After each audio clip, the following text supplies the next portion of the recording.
I have to, just got it. Hello, today I have a special interview with the lovely Sally and the lovely Amanda. So I will leave both of them to say hi and introduce themselves. Whoever wants to go first. Okay. Oh, I'll start, shall I? Or would you like to start, Amanda? No, you start. Okay. But I'm Sally Rigby. I write crime fiction. I write the Cavendish and Walker series and the Sebastian Clifford series. And just recently, Amanda and I got together to write psychological thrillers under the name of Amanda Rigby. And I live in New Zealand and I come from the UK. Over to you. Thank you.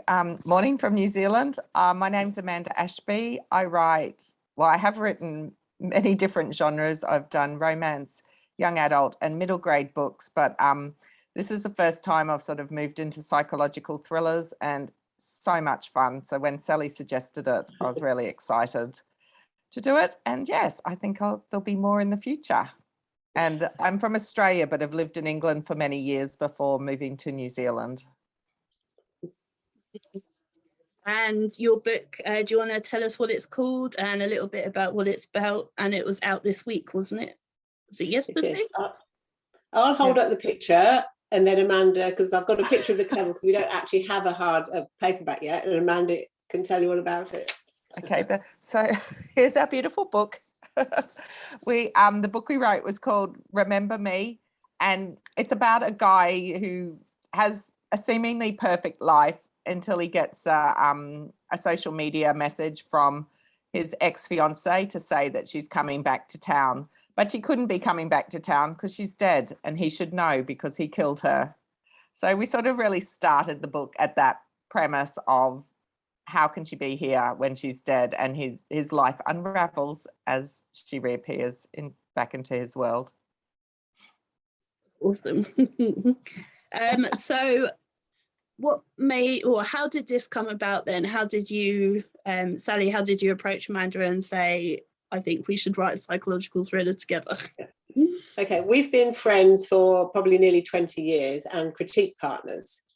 And one time I'd sent one of my books to Amanda for critiquing, and it came back, and I looked at it and I thought, this is so perfect because I'm quite a concise writer, and Amanda would make suggestions and just like make it shine. And I thought, really, we should get together and write something like a psychological thriller.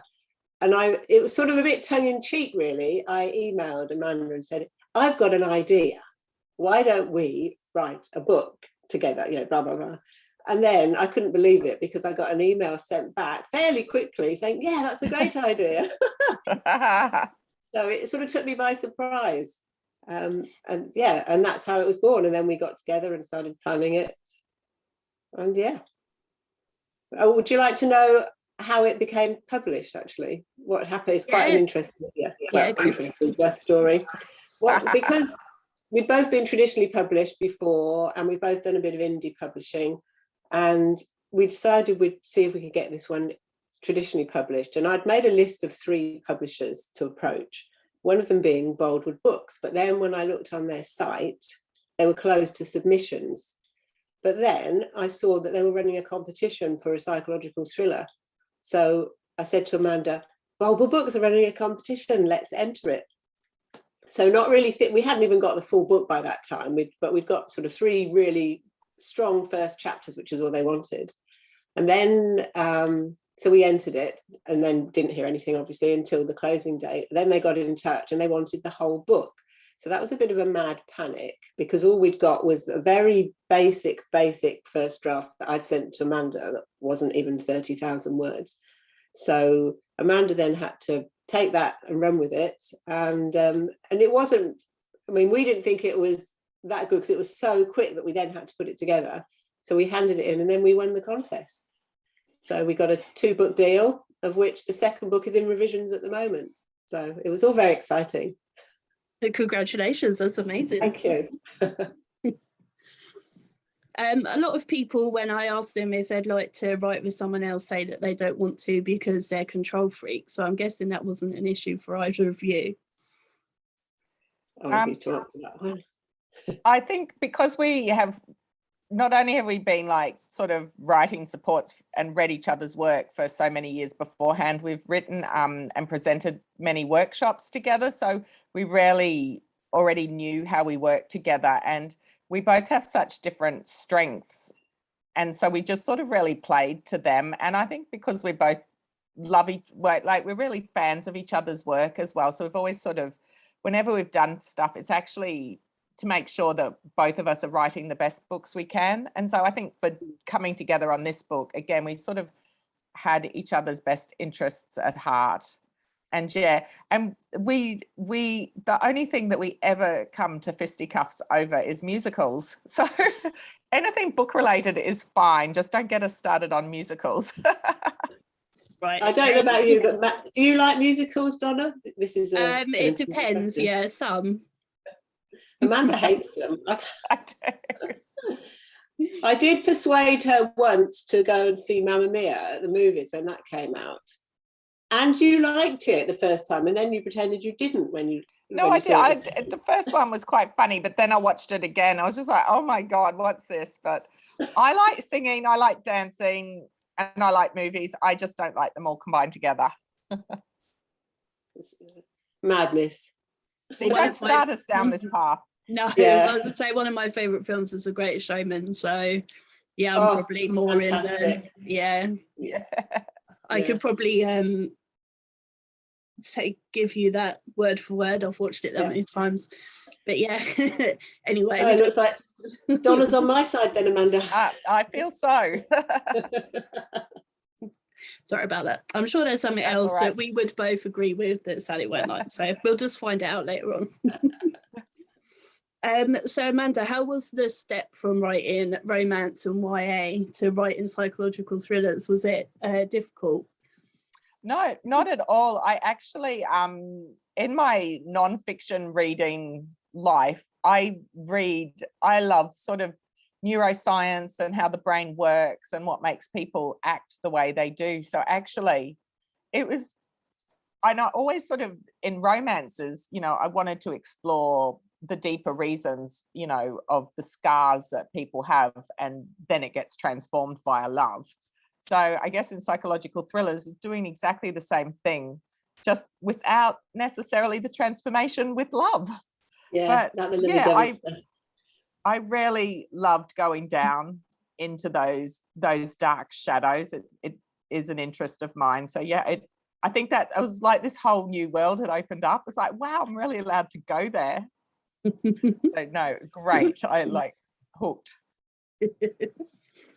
And what's the most fun scene that you wrote in this book, and what was the most difficult?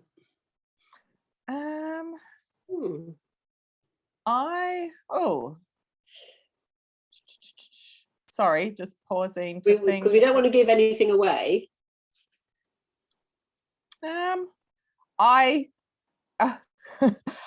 do like a bit of a caper too. So there was a break-in scene that I had. I do love. I'm a 12-year-old boy at heart, and I sort of love a bit of action adventure. So yeah, I did write a break-in scene that we hadn't even plotted. It just sort of appeared. So poor Sally didn't even know about it until she read it. But I had lots of fun with that one because, it's quite tense and on edge too when you're trying to, sneak in somewhere. So that was fun. How about you, Sally? Which do you remember?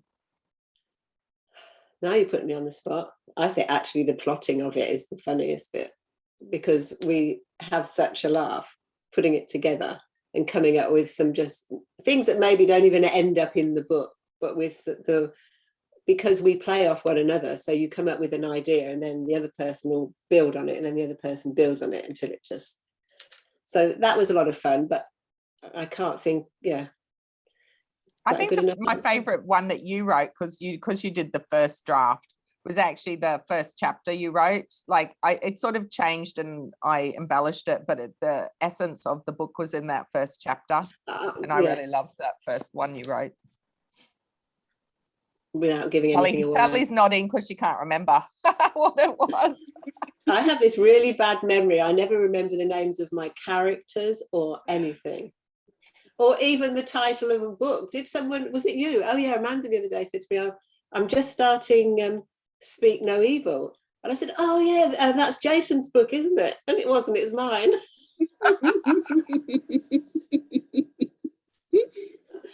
Oh, I knew he had evil in the title, but yeah, totally forgotten that was my book. I can understand characters because there's so many, but the title of your own book, that's... Yeah. If the more you get to know me, you wouldn't be surprised. Yeah. I just forget everything. My kids are just, they just know. It's not written down, then forget it. I mean, I read so many that once I've closed a book, the character names have gone. It drives me insane when I have to review them. Seriously, like literally as soon as I finish it, gone. No idea. Have to go back and have a look every time. Very annoying. So, Sally, how did you find the writing a standalone compared to writing a series? I've written standalones in the past because I used to write young adults, so it was different. I mean, it's different. So, I mean, there were different genres, but so I didn't mind doing that. It was quite nice. Sort of when you start a series, in a way, the first book is like a standalone. And even with my series, they all end, they all have a satisfactory ending, even if there's a hint to the next book. So I enjoyed it. But then going back to my series, it's nice because you know the characters and you know what they're going to say and how they are. So yeah, there's pluses with both, I think. Did either of you write anything that would make the other laugh or throw the other person off deliberately? What, in that book or just generally? Because Yeah. Amanda's books are hysterical. Her young adult books used to crack me up all the time. No, your joint one. In the joint one. You can answer that first, Amanda, while I ponder. We wrote in the book that we've just revising now, it's being with our editor, we had one of the characters took a very dark turn, and Sally had written the start of the scene and it was dark, and I think I made it darker, and we both rarely liked that scene, so sort of it's almost like egging each other on, really. Sally's always got a very dark little twisty mind, and so it's sort of, yeah, I think we just encourage each other.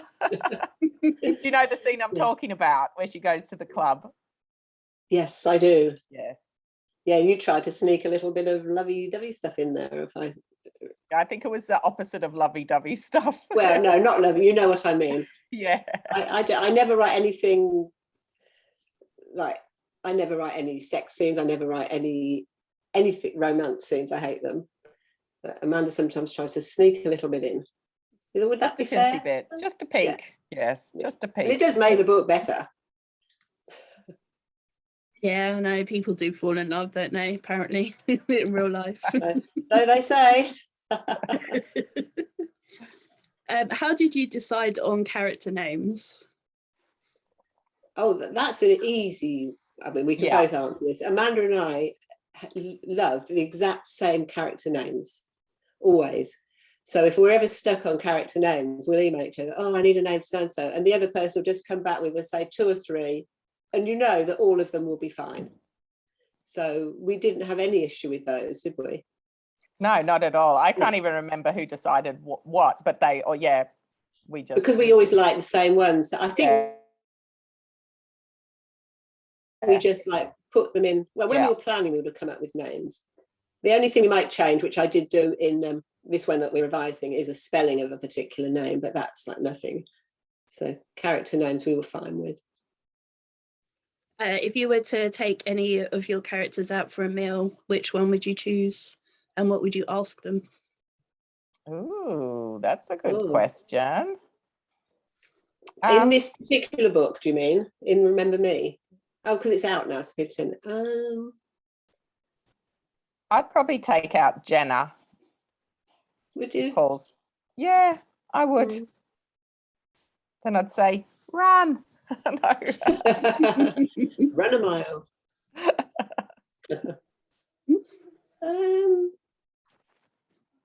Who would I take out? Actually, I might take out Bridget. Oh, interesting. Because she's sort of on the sidelines, but gets a good bird's eye view of lots of things that have gone on. That's a good one. I can't say any more because obviously we don't want to spoil the book. Well, that's interesting that you both chose different people as well. What was I just going to ask you as well? So you're both throwing me off now. That's Sally's fault. We're good at that. Yeah. I think Sally and I spoke for ages when we interviewed last time, didn't we? We did, yes. Yeah, and I can't remember what I asked you then either. That was a while ago. No, me neither, so that's fine. Yeah, that's good.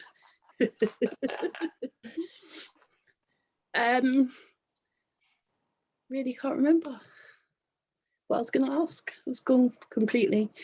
We have this effect on people. Yeah, that's fine. If you were to, this is one of my new questions I started asking actually, which is always fun. If you were to be a killer in a book, how would you kill your victims? Oh, wow. I was born for this question. This is a good question. Obviously, with my Cavendish and Walker series, there's a lot of murders. But and I do a lot of research on murders, but the best way I found was in book 3, which is called Death Track, this chap that used to kill people on a train. And he did it in such a way as they couldn't scream or make a sound, so nobody would know. And what you did, if I remember correctly, is it was with a knife, and you have to put the knife in flat that way, in between the ribs, I kind of say here, right through, and it could pierce the excuse me, pierce the whatever's in there, the lungs, and they fill up to preventing people from screaming. So it's very quick, it can get through to the heart and get through to the lungs. So that would be a very good way to do it. Or I love how excited you are. Or I had one in a book where they imitated the lethal injection, which they give like in America for the lethal injection. So that was quite good. So many different ways. But I was fascinated by the stabbing, that you could actually stab someone and they would not make a sound and just die. Because you think, yeah, I've noted that away for later. What about you, Amanda? Oh, I feel just very shallow. I've just not given this hardly any thought at all, unlike Sally. You will with your new series. Yeah, I always sort of think in movies, all the dramatic, you must see me stab you. It's always like, that's so silly. So it would be something a lot more stealthy and low profile and less glamorous. No villains chatting away about their plans. So I'd probably go for poison or something. Poison. I think. Poison. Yeah. Something untraceable. Yeah. And then I don't have to get my hands dirty, and I can sort of be safely. I always like to be back at home by 5 o'clock in my pajamas. So I guess as a killer, I would also go for that. Yeah, I was asked this question and I said that I'd stab someone 100 times. So yeah, not bothered. Big drama. Yeah, that's not very about dramatic. Mess or anything. I was caught, off guard, and I don't know where that came from, but there we are. There you go. Because 100 times as well, Donna. I know. Well, you've got to make sure. Maybe we should chat about this. I was literally just going to say the first question Sally would ask you, Donna, is why 100 times, and you did. Yeah, that's significant. Yeah, I don't know. It was the thing that came to my mind, but I mean, I do forensics, and I know, that it's not necessary, and probably 5, or if you get it in the right place, 1. But yeah, it was the spur of the moment, and 100 times. So there we are. Yeah, it'd be interesting to know what was going through your head at the time and who you were thinking of. Oh, yeah. there is a person I was thinking of, but apart from that, yeah. That's fine. I'm over it. It's fine. I think you're learning more about me than the other way around, and I don't think that's how this is supposed to work. You can cut that bit out. Oh God, no. I don't edit, it's fine. Most people know me anyway, it's fine.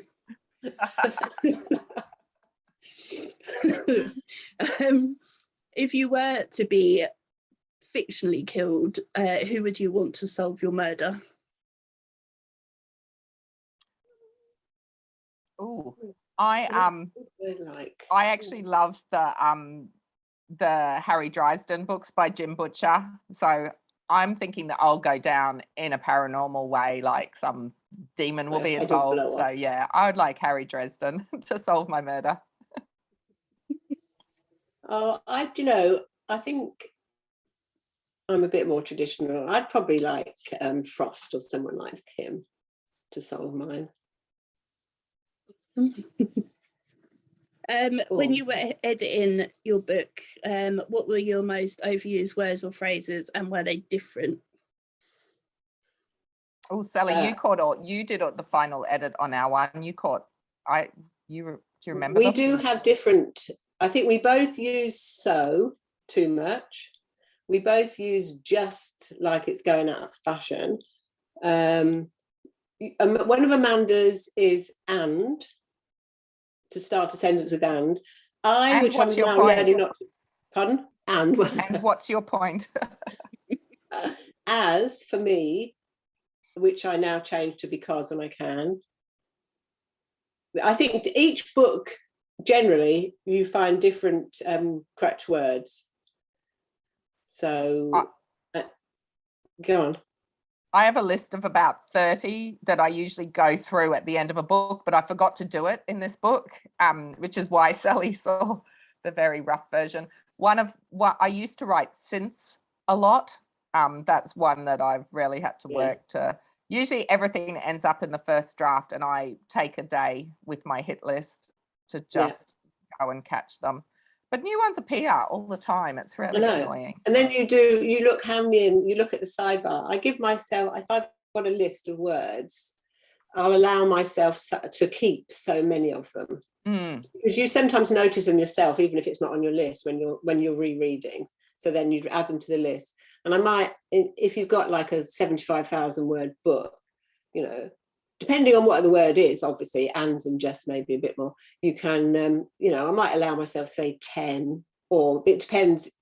If it's something like an unusual word, then maybe I'd only allow 2 or 3. I don't like to get rid of them all. That's because Sally writes tight. She doesn't like throwing away words, whereas I overwrite, so I'm always cutting words. Yeah. Every word counts for me. I get very upset if I have to get rid of any. So you have a 2-book deal, and then will that be it, or are you going to carry on? Well, we're talking about it at the moment. We need to see how they go, because we obviously have our indie careers to consider. But I can definitely, we've got an idea that's stewing at the moment for a 3rd, definitely. So it's not definitely 2. We just want to see how these go. I think that's fair to say. Because the process is evolving, and like the first book was a bit of all over the place the way we planned and plotted it. The second book, we got a lot closer. So if we did do a 3rd book, it would be good, because I think we'd then nail our creative we do process. need to nail the process. Yeah. I think the fact that you've done it at all is amazing. I know a lot of authors couldn't, so I think it's awesome. I think it's because we have responsibility for different areas. We couldn't do it, you write one chapter, I'll write the other, or you write one point of view and I'll write the other. That just wouldn't work. No. But what works is we've got our own little section to deal with, which we obviously still go back between each other, but we know our roles and we know each other, and we're not precious over our work. And if something bothers one and it's fine, the other will just say, oh, okay, that's fine. We've never argued, have we? No, ever. Not really, apart from musicals. Well, apart from musicals, but I just ignore that. So, but yeah, it's just a laugh because we get together. Whenever we get together, it's just, I mean, there's so many times when we just laugh and laugh and laugh. Our family is just, they're just used to us. Yeah. I don't know how we get stuff done really, because we just laugh all the time. Wait. Hypothetically, say if you won an award, who would get the possession of it? Would you fight That's over a really it? good question. Yeah. I think we'd just 6 months each, maybe share it. No, you could Amanda have would it. say, I want it. Yeah, you can have it. No, you I want don't. it. No, I don't want it because Oh, okay. Yeah, I don't even have a study to put things, so I write all my things in, like just in the lounge room with the laptop on my lap. So you've got an office. I feel you would be more. You think I'd polish it better? Yeah. You'd have it displayed and dusted. It would Yeah, just okay. end up somewhere under the house. Oh, well, right, you heard it here. When the Oscar comes. I'm going to you'll the change your ceremony mind. with you. We're going to that together. You're going to be each carpet. other's +1. Yeah. Yeah. Love Just it. imagine, can't you? All the people wanting to come with us.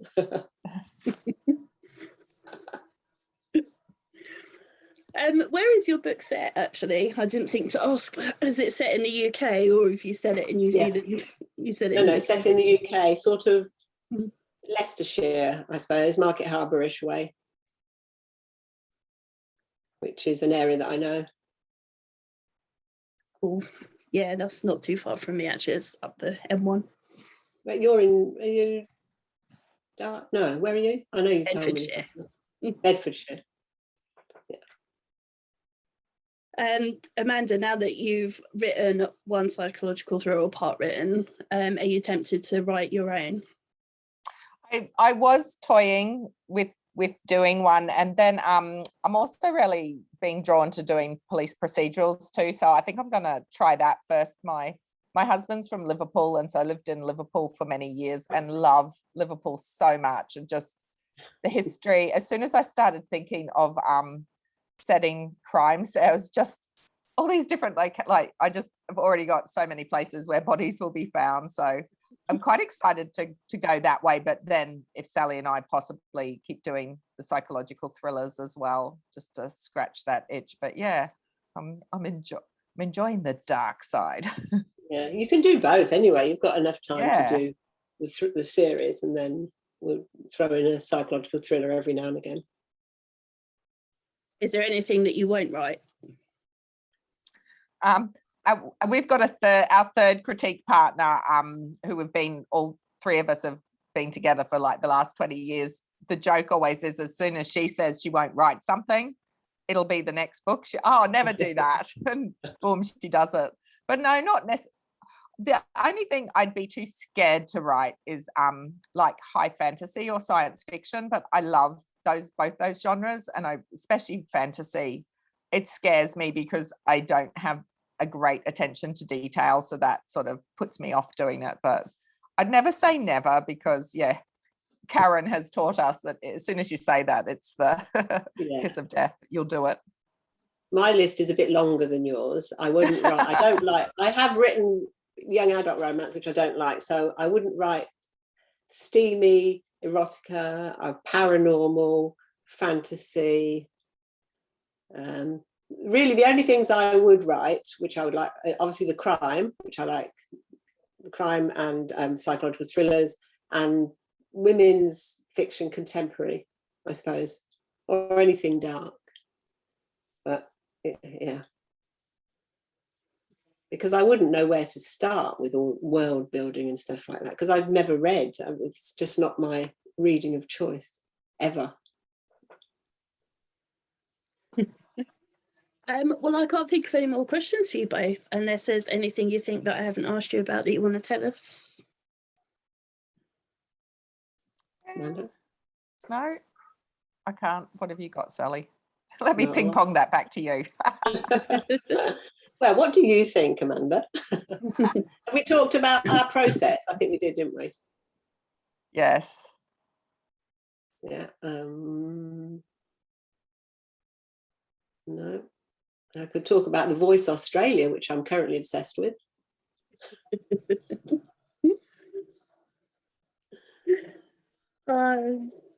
I mean, I can ask you personal questions if you want. I mean, it's no problem. Although I can't remember what I asked you last time, Sally, but... I say it depends how personal.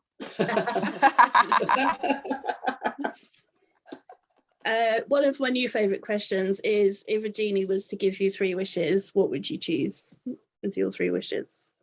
Over to you, Amanda. I actually wrote a book about Yes, you a did. genie. I wrote a middle grade series about a girl who accidentally gets turned into a djinn the first day that she starts middle school. But for the 3 wishes, honestly, the first one not to do is to have eternal wishes, which is what most people do. Honestly, it would just be more making sure, it sounds so twee, but, you know, just making sure I'm financially okay and that my friends and family are all financially, you know, secure and happy. And that's probably it. Oh, and help making my kids do the recycling correctly. I still keep finding soft plastics where I shouldn't be finding soft plastics, but they're all on a journey, and we're all they're doing better. The recycling journey. That's actually a really tricky question, not the recycling. Well, recycling can be tricky because I always thought, just as an aside, I always thought you couldn't put things like pizza boxes into the recycling because they have food attached to it. And even if you scrape the food off, it's like... They can have a tinsy, off the record, I think they can have a tinsy incy bit. If there's big chunks of pineapple that someone's not wanted, that's no good. But no, because I'm not saying that we ordered pizza last night, obviously, but Domino's do a really nice vegan pizza because we're dairy free.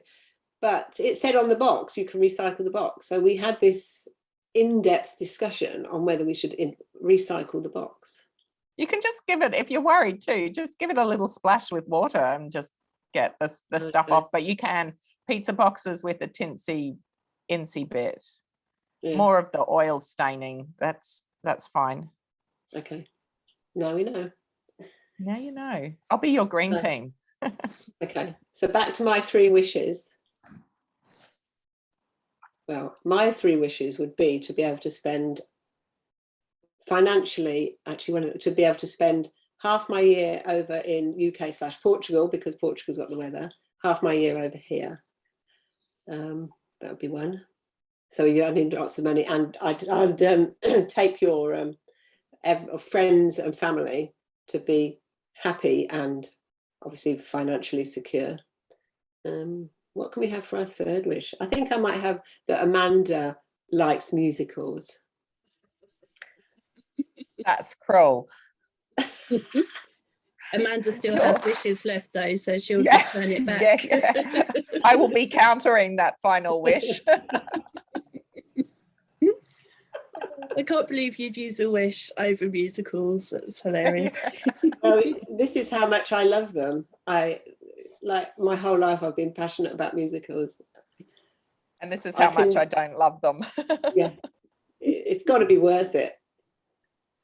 Just to see Amanda like singing to Calamity Jane or High Society or The Greatest Showman. Oh, no. I like the old musicals and the new ones. And then we could go, when we went to collect the Oscar, we could go on Broadway. I know it's I think the Oscars are in LA, aren't they? But we could fly, because we'd have all this money anyway. We could fly over and go to Broadway and take a couple of shows, a couple of musicals. I've always said if we go to New York, I'll go to one show with you. It will not be a couple. A couple. No, it will be. You'll be dragging me there because you will love them. I really don't think so.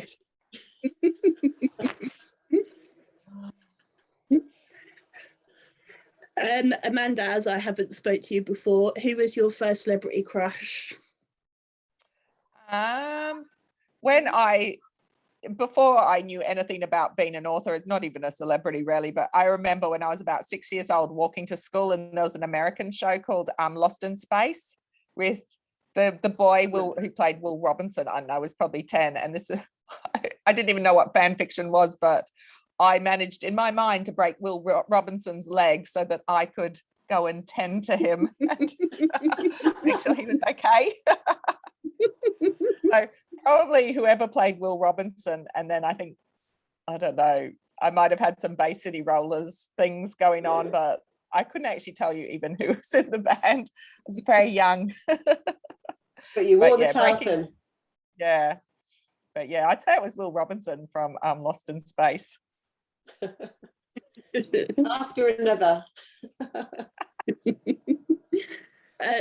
Yeah, that's the first time I've had that one, although the Bay City Rollers come up fairly frequently, so you're in good company there. I think when I asked Sally, she went bright red, which was hilarious. I can't even remember who I would have said, so I'm not going down there. I'll go back now and find it, and I'll message Amanda. Tell me who I said in case I say something else this time. Yeah. And Amanda, who would, if you were able to spend a day with any author, dead or alive, who would you like to spend a day with? I bet I know. The battle would be between Jane Austen and Georgette Heyer. They are just they're the only authors that I reread constantly, and they're just like my happy place. And both of them have just really just not changed my life, but enriched my life. So honestly, it would just be, could I have half a day with each? That'd be, yeah. They're both yeah, sorry, go on. Who did you think I was going to say? Ursula, what's her name? Oh, Ursula Le Guin. I love Ursula Le Guin too, but no, it's got to be between Jane Austen and Georgette Heyer. If you two were to jointly host a dinner party and you were to invite, say, 3 people each, who would you choose? What, alive? Alive or dead? It's up to you. Okay, well, I'm having Terry Wogan, and I know you don't want him. I'm having David Bowie. Oh, good, nice. Let's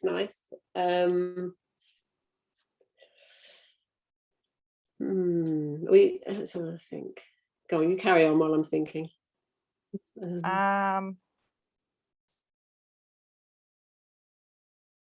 Gosh, we're terrible at this game. Yeah, I would have Jane Austen and Georgette Heyer, but I've just done them. I would have I love Raymond D. Feist. He writes fantasy, and he's one of my favorite fantasy authors. Oh, so of course. I'm having Harlan Coben. He's alive and kicking. Yeah, nice. And one more. I need to find a woman. I'm having Barbara Streisand. I'm having Posh Spice. I'm having Victoria Beckham. Really? Yeah. I love her. Okay. Yep. It'd be cheap anyway. She wouldn't eat anything, would she? So who have we got then? We've got David Bowie, Victoria Beckham, Raymond D. Feist. Yeah. I can't remember who I said now. Wogan. Barbara Streisand, Terry Wogan, and who was my third? Harlan. Oh, Harlan Coben. That would be a really good dinner party. Or not. Would you two cook, or would you get food in? Well, I won't cook. Sally hates cooking. I don't love it, but I don't mind it. So I would cook. Sally would eat. Work out our timeline.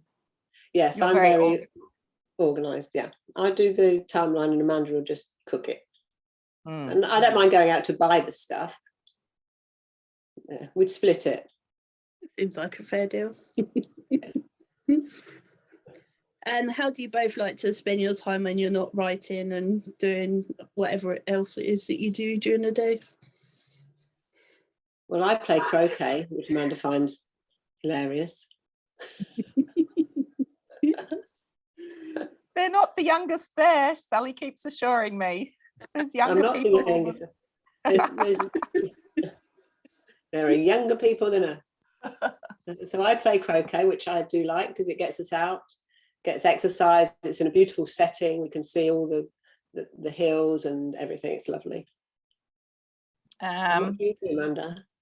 I read a lot. I watch loads of movies and television. I love doing house stuff, like sort of we're renovating our house, but I love really styling everything, and I love charity shopping and like vintage and retro stuff. So I'm out hunting a lot for treasures. I'm glad you added that on the end, otherwise that could have sounded quite yeah.